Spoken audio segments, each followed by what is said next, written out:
یہ زندگیاں نسلی ورثے، کمزور صحت کے نظام اور روزمرہ کی جنگ سے بھری ہوتی ہیں۔ ان کے قصے محسوس تو کیے جاتے ہیں مگر دیکھے کم جاتے ہیں، جیسے کسی نامعلوم سیاہی سے لکھے گئے ہوں۔ تھیلیسیمیا ایک نسلی خون کی بیماری ہے جو تب پیدا ہوتی ہے جب جسم میں ہیموگلوبن، جو کہ ریڈ بلڈ سیلز میں پایا جاتا ہے، کی مقدار کم ہوتی ہے۔ جب ہیموگلوبن کم ہو تو ریڈ بلڈ سیلز ٹھیک سے کام نہیں کر پاتے۔ جب صحت مند ریڈ بلڈ سیلز کم ہو جاتے ہیں تو جسم کے آرگنز اور ٹیشوز تک آکسیجن کم پہنچتی ہے، جس سے تھکان، کمزوری اور سانس پھولنے جیسے اثرات پیدا ہوتے ہیں۔ فائبرینوجن ڈیفیشنسی تب ہوتی ہے جب جسم میں فائبرینوجن، ایک اہم پروٹین جو خون کے جمنے میں مدد کرتا ہے، یا تو موجود نہیں ہوتا یا صحیح سے کام نہیں کر پاتا۔ اس سے شدید یا لگاتار خون بہنا شروع ہو سکتا ہے جو اکثر پیدائش سے ہی نظر آتا ہے۔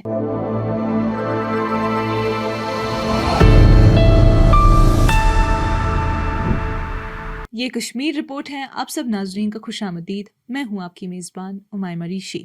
ناظرین، کشمیر میں ان لوگوں کی زندگی جو ریئر بلڈ ڈس آرڈرز کا شکار ہیں اکثر خاموشی میں گزر رہی ہوتی ہے، پبلک ہیلتھ کی کہانیوں کے نیچے چھپی ہوئی۔ یہ زندگیاں نسلی ورثے، کمزور صحت کے نظام اور روزمرہ کی جنگ سے بھری ہوتی ہیں۔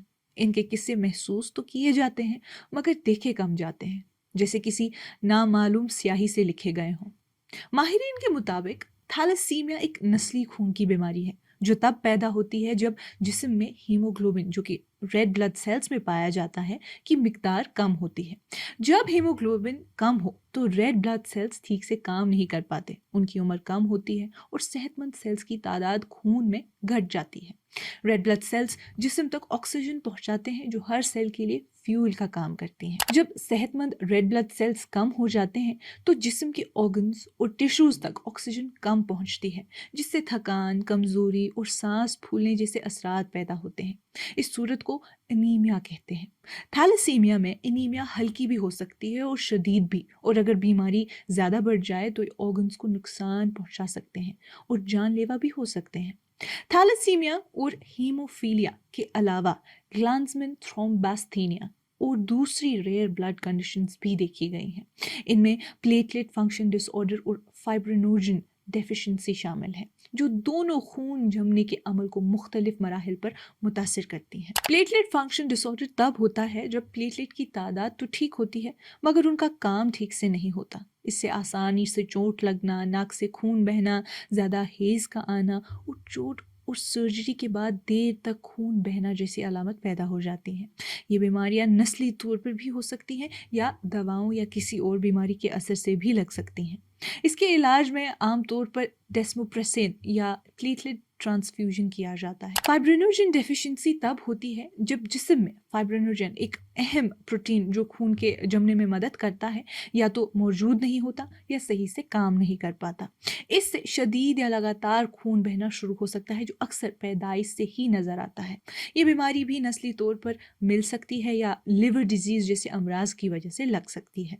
اب اگر مختلف ریسرچ سٹڈیز بھی دیکھیں، انہوں نے بھی یہ ظاہر کیا ہے کہ کشمیر میں نسلی طور پر پیدا ہونے والی خون کی بیماریوں تک ایک خاص پیٹرن موجود ہے۔ کشمیری تھرومبوسائٹوپینیا اور ہیریڈیٹری سٹومیٹوسائٹوسس ان امراض میں شامل ہیں جو یہاں سب سے زیادہ دیکھے گئے ہیں۔ ماہرین نے یہ بھی دیکھا ہے کہ کشمیر کی مختلف آبادیوں میں اے بی او اور آر ایچ بلڈ گروپس کی خاص قسم کی فریکوینسیز پائی جاتی ہیں۔ ایک ریسرچ جس کا عنوان تھا inherited giant platelet disorder, Kashmiri thrombocytopenia a common syndrome found in Srinagar, India, نے یہ ثابت کیا کہ وادی کی مسلم آبادی میں آٹوسومل ڈومیننٹ فارم کی انہیریٹڈ جائنٹ پلیٹلیٹ ڈس آرڈر IGPD عام ہے۔ اس بیماری میں لوگوں میں تھرومبوسائٹوپینیا یعنی پلیٹلیٹ کی کمی ہلکی سے شدید صورت تک پائی گئی ہے۔ 830 صحت مند مردوں پر کی گئی ایک ریسرچ میں، جن کی عمر 15 سے 55 سال کے درمیان تھی اور جو بلڈ ڈونرز تھے، یہ سامنے آیا کہ 15% لوگوں میں تھرومبوسائٹوپینیا پایا گیا ہے۔ ان لوگوں کے